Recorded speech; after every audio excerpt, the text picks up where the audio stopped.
Well, hi everybody. This is Paul Feuerstein, editor-in-chief of Dentistry today, and I'm a little out of my field today because I'm not speaking specifically about technology, although we will be talking about technology. And I'm here with some people from Aspen Dental, two doctors who've been working with Aspen Dental for quite a while and have taken a sort of a leadership role, which is very, very interesting. So I'm here with Laura McDonough and Andrew Rosa, and you've both been with Aspen for quite a while, and you've gone from start to top and in a pretty short time, to be honest with you. And so first of all, tell me what each of you do. So Lauren, what exactly do you do with Aspen specifically? So I'm the Vice President of Practice Owner Development. So I work with practice owners, getting them into ownership and helping facilitate their leadership journey as they grow from one office through potentially even having multiple practices. So as coming out of dental school, I can come to you first and you say, give me some guidance on what path can I take with Aspen Dental. That's Sure. That's a short story. Yeah, and typically actually the journey starts more in Andrew's role. Well, Andrew, I know you're doing a lot of work with education. We call it TAG U, which is the Aspen Group University, I suppose. So tell us about that and what you're doing at the company. Yeah, absolutely. So my role is a little bit different than Lauren's. You know, I work a lot with our newer doctors and acclimate them to Aspen and help them develop as clinicians. So one day they can, develop to become practice owners. We believe in something that we call the zones of success, right? In order to be a complete dentist, right, you need to be really competent in all three zones. So one of them being clinical, right? Have to be able to do the dentistry. Also, you need to be really strong in leadership, right? You have to know how to lead people, manage teams, and develop, your leadership skills. And then also, you need to learn to be operationally sound, understand how a practice works and the nuances of scheduling and all of those things. So, And of course, we learn all that stuff in dental school. uh, Yeah, do we though? I know, it's funny. Yeah, a lot of the doctors, they come in very clinically minded. So it's like, how do you get them to think more big picture and really focus on overall development? And that's what a lot of our training, especially in onboarding and over the first 6 months, is really focused on all three of those zones. Well, I mean, the scary thing for me coming out of dental school a million years ago was getting into a practice, and I was running a small business. And how do you run payroll? How do you run accounts receivable? I said, what am I doing here? And it probably took years to tune that in, whereas if I came to you, so we'll hand you that on a platter, but we have to work with the clinical skills too, which is where you come with the education side. That's right. Is that what you're seeing?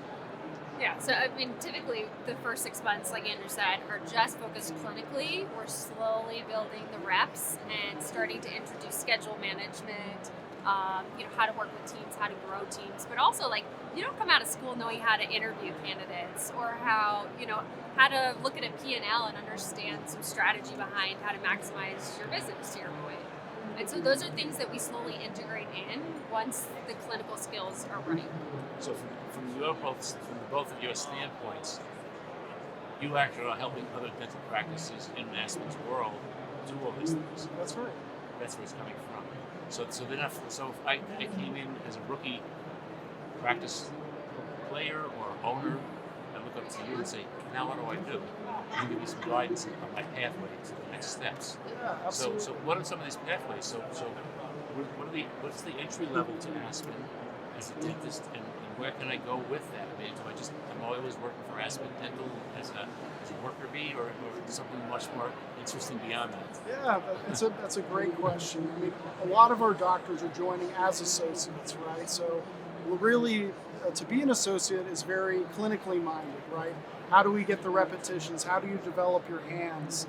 And then once you're clinically competent and you've taken enough training to take the next step, we move you into what we call the managing clinical director role. So the MCD is the slang term we use, which is really where the doctor is now taking ownership of the practice, not literally, but they act as if they're the owners of the practice, right? So now being more operationally minded, understanding how to run and manage people and teams. And then once the doctor is really excelling and they're able to build a practice that's not only clinically sound, but also profitable, well then the doctor has the ability to then purchase the practice and become an owner. Okay, and I know with this the broad network that Aspen has, if I'm that person and I'm trying to build to the next level, there are other people I can talk to besides you. I can call another Aspen office, can't I, and get some information from them? Yeah, that's right.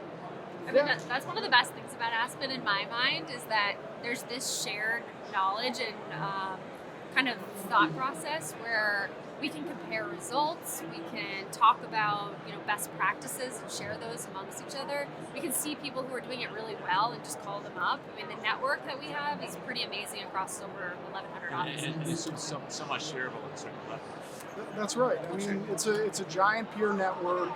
There's somebody in the organization that knows the answer to whatever question you have. I mean, besides the resources and the faculty we have at PSC, yeah, you're 100% correct. And we actually, it's interesting you say that because any doctor can look at any other doctor in the organization's schedule, right? They can reach out and understand why did you schedule it on Monday this way and Tuesday that way? That's right. And how come you're more efficient with the Crown and Bridge versus this, that, and the other? Exactly.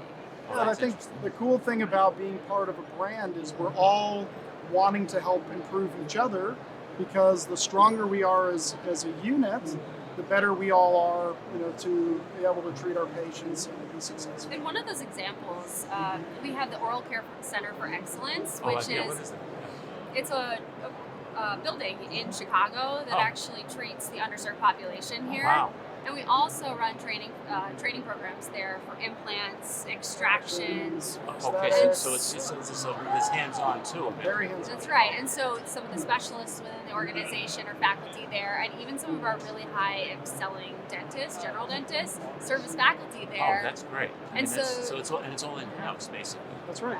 So that's pretty big. Yeah, I mean, it plays into our systems, right? So within the Aspen network, we have certain technology systems and iOS scanners and all of So if that. I need advanced training, for example, I got this new scanner, I got this new 3-shape scanner, for example, and I want to do some printed night guards or things like that. You can help me on that. I don't know what's that course someplace. You can tell me how to do that. That is specific example, yes. In our onboarding training, we actually have a whole day dedicated to using the Trio scanners. We have different virtual or e-learnings specifically on how to do AI-generated night guards, right? So we can teach the doctors how to do that. And most of it is already built and on demand, and it's pretty cool. How do you find new people?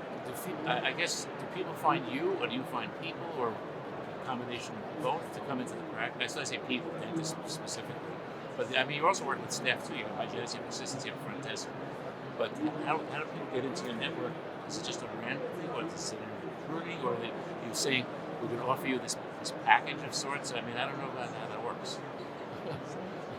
I think it's a little bit of everything, right? I mean, sure we have a recruiting presence, but a lot of the dentists that we have are coming because of word of mouth. I mean, we have a large network, so there's a lot of peers out there. So we do get a lot of doctors that I think we Well, it's scary to just be. I just got out of school. What do I do now? To have somebody holding your hand a little bit. Absolutely.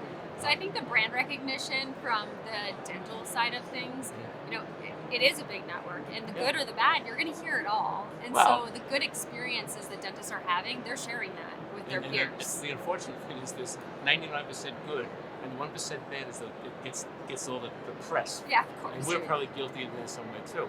And that's not the way it is. I know that because I know people in Massachusetts, where I am, that have lovely practices and have been very, very successful. So, so do you have any advice to give to a young dental student right now?